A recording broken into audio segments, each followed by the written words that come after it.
It is U.S. Senator Roger Wicker. Good morning, sir. The last person I expect to run into in a juke joint. I don't know. Hey, Paul, Good morning, we on? We are on. Have you ever? Here's a question that you didn't expect. Have you ever campaigned in a juke joint? Well, probably not much. Okay, see, but I mean, they're not going to ask you these questions on CNN or Fox or other places like that. Come on.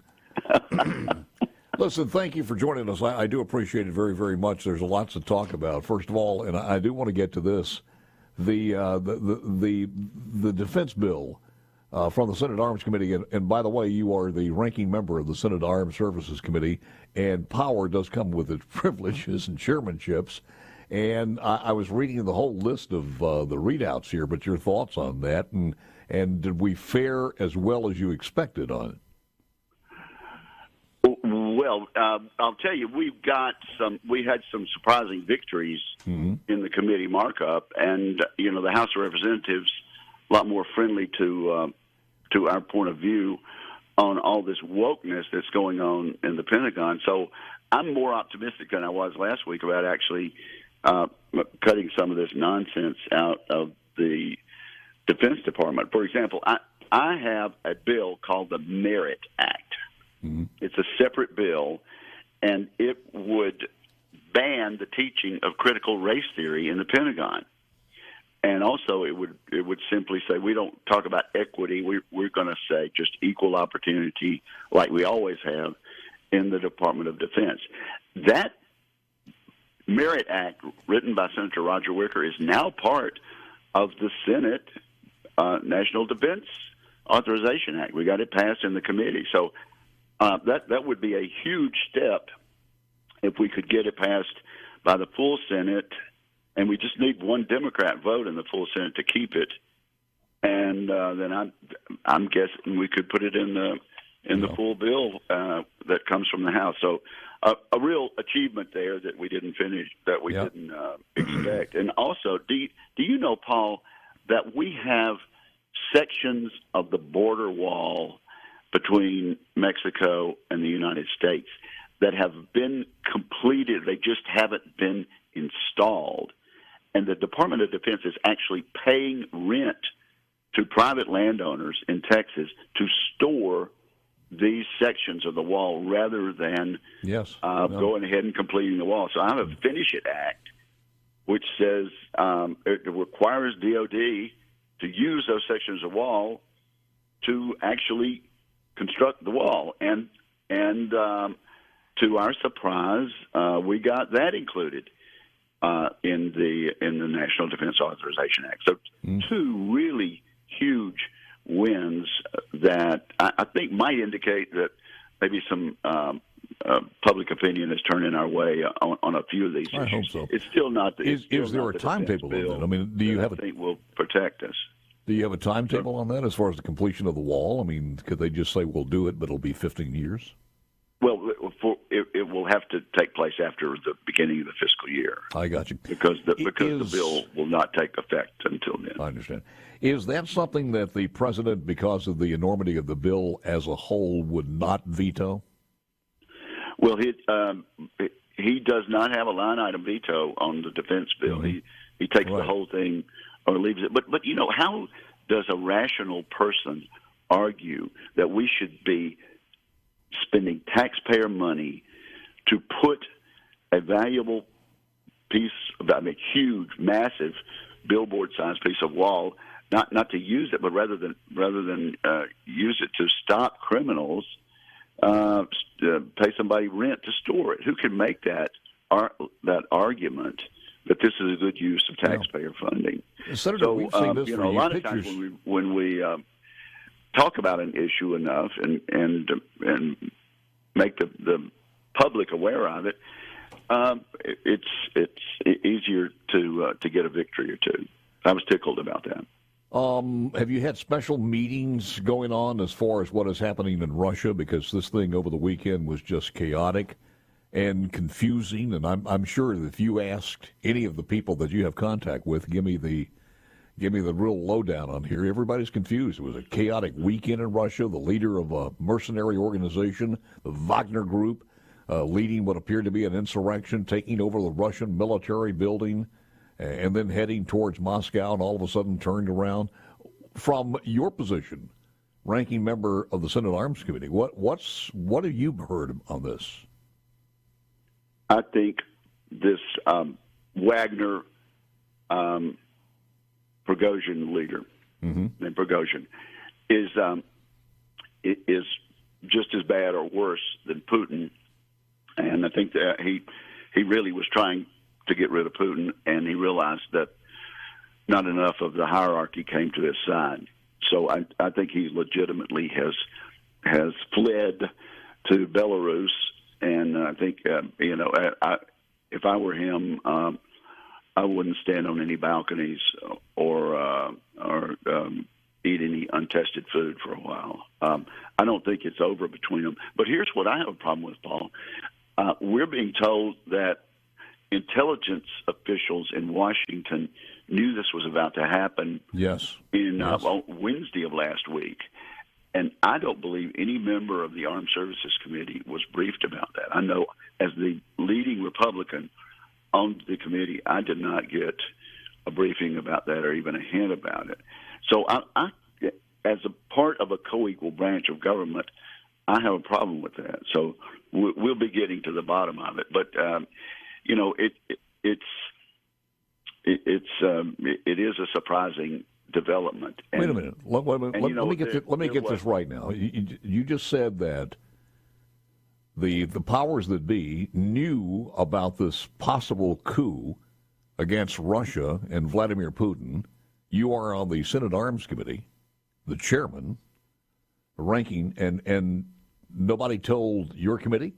Nobody told. We were meeting during that entire time. We were together most of Wednesday and most of Thursday until late getting that bill done. And to my knowledge, not one member of the committee was briefed about that, although we're being told on the news, I don't know if it's how accurate it is, but we're being told on the news that administration officials knew about this, intelligence officials knew about this, and did not brief us. So I have a real problem with that, and we'll be visiting about that Wow. as soon as we get back to Washington. I can imagine. I mean, absolutely, because what we don't know that's going on with the FBI, the CIA, the Justice Department, and everything else is just it's unbelievable. Well, and Paul, I hope we get a chance to talk about the corruption of the FBI. Well, let's do it right now. And because what it's they've done scary. on this Hunter Biden, the massive millions and millions of dollars of Chinese bribery coming in to the Biden family. I hope we have a chance to talk about that. Here's a good cut that would lead us into that. Listen to this. The prestigious University of California at Berkeley is coming under fire for not disclosing it received $240 million from China and then gave Chinese officials tours of its cutting-edge semiconductor research facilities. They didn't disclose 1 cent of it. They knew that they were hiding this from the government. So what action should be taken against Berkeley? The Chinese Communist Party is the biggest existential threat to this country. They come over and steal our technology. You've seen that with the Confucius institutions, with other higher education out there, where they are putting people on boards and then just coming over, learning our jobs, all of our intel, and taking it back to intellectual properties and manufacturing it at a cheaper rate. They don't have the same standards that we have here in the United States.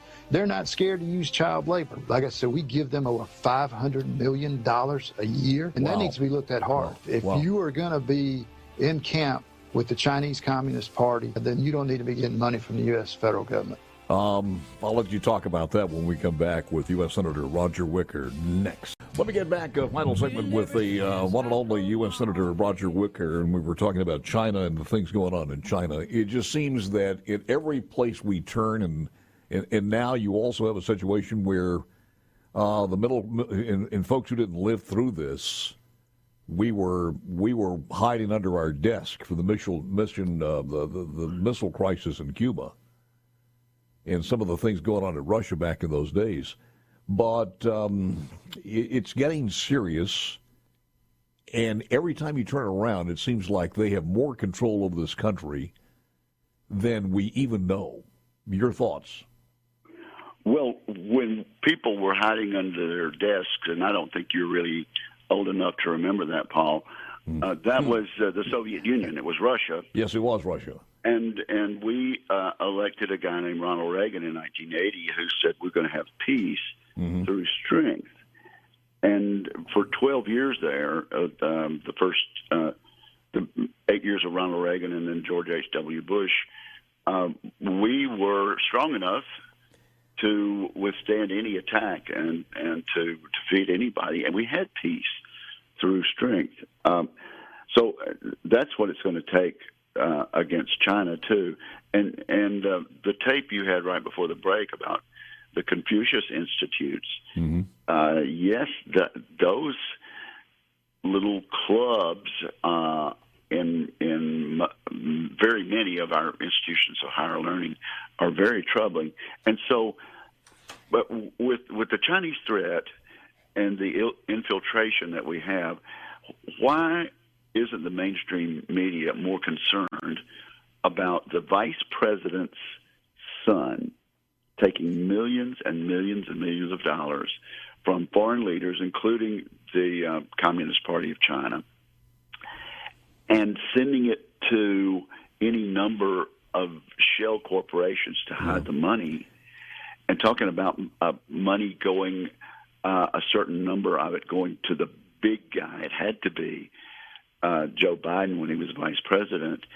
And you know, back during the campaign in 2020, Fox News had on Hunter Biden's business partner, Tony Bobulinski, who told chapter and verse about this payment system. Now, one of the most respected senators in the history of the United States Senate, Senator Chuck Grassley, takes to the floor with information about a very credible report about whistleblowers talking about the same thing. And then we had a different report a week later about a completely separate whistleblower.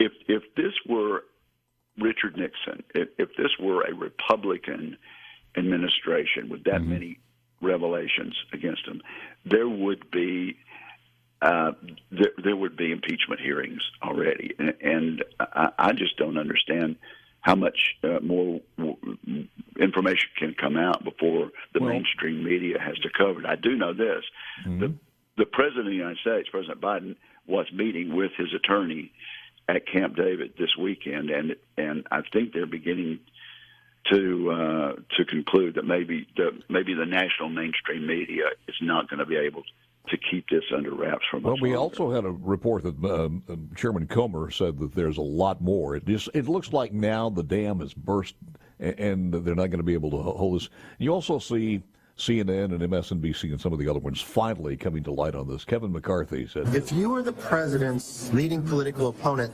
the DOJ tries to literally put you in jail and give you prison term. If you are the president's son, you get a sweetheart deal. My God, we sound a lot like Russia and North Korea. We also get reports that some of these witnesses, the whistleblowers, are being intimidated. Yes, and also then the corruption within the entire former leadership of our law enforcement establishment. All of these former FBI and defense officials back in October of 2020 saying the Hunter Biden laptop had all the makings of a false story of Russian disinformation, and they knew then that the FBI had this laptop for really over a year, since 2019. Yes. It's absolutely stunning the lengths that they'll go to protect this particular administration and this particular Democratic leadership. It's stunning.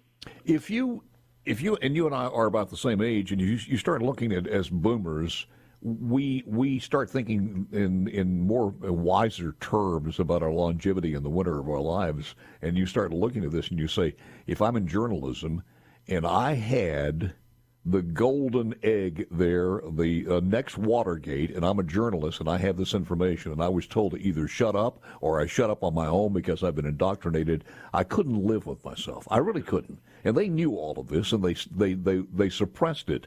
I couldn't live with myself, and I would be too damn embarrassed to even speak about my tenure as a journalist to my kids or grandkids, period. Well, yes, and you've got former Democratic White House officials leading the mainstream media in the networks. I mean, let me ask you why this. are we surprised about that? Yes, I think I'm not surprised about anything anymore. Is there a rumor out there? Is somebody's name being tossed around? Because if it continues this way, I think we're going to hear. You would think that you would hear an announcement sooner or later to get the heat off his back a little bit, that he's not going to run, number one. Number two, that he's stepping down. I think number one is a possibility. Number two, I'm not sure. But is there somebody rumored that would be chosen for vice president under Kamala? Oh, gosh. No, I hate to even think of that. Joe Biden is one of the worst presidents that I can think of in history in terms of the results that have occurred during his administration, the inflation and all of the wrong decisions at the border, to the disaster at the border. But I cannot. Let's not forget Afghanistan. Kamala Harris ever becoming president of the United States. So I don't want to speculate that. It seems to me that if the mainstream media and the television press continues to do so, they can prop Joe Biden up and he can still get the nomination and possibly win. It's something that I don't understand as an American, but that could happen, and it's going to take somebody more than Robert Kennedy Jr.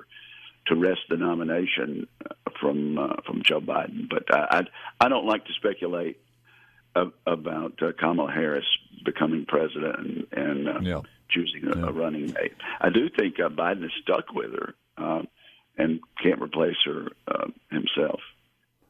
It's not a pretty no, it's not. But you got to wonder how much longer this could go on, because it just seems to be snowballing. And then on the other side, from the guy who's being indicted about every 15 minutes, it's incredible that this can be allowed to happen. So unless I get back in which case I will inform China that they have 48 hours to get any military and spy equipment out of Cuba.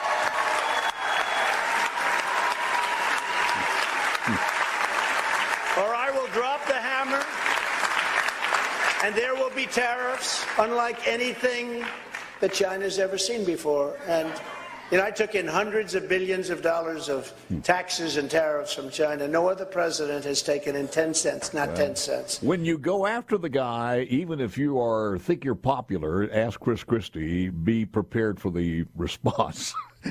Your final thoughts, sir? We need to convince the American people. The American people are worried that we have an unequal system of justice, and that is a very dangerous situation for us to be in. Justice ought to be blind, and it's pretty obvious to most people around the country that are actually watching this that it has been meted out very unevenly the last year or two. Well, I'm a little amazed that the mercenary armies over there, rent an army, is as powerful in the Soviet Union or in Russia.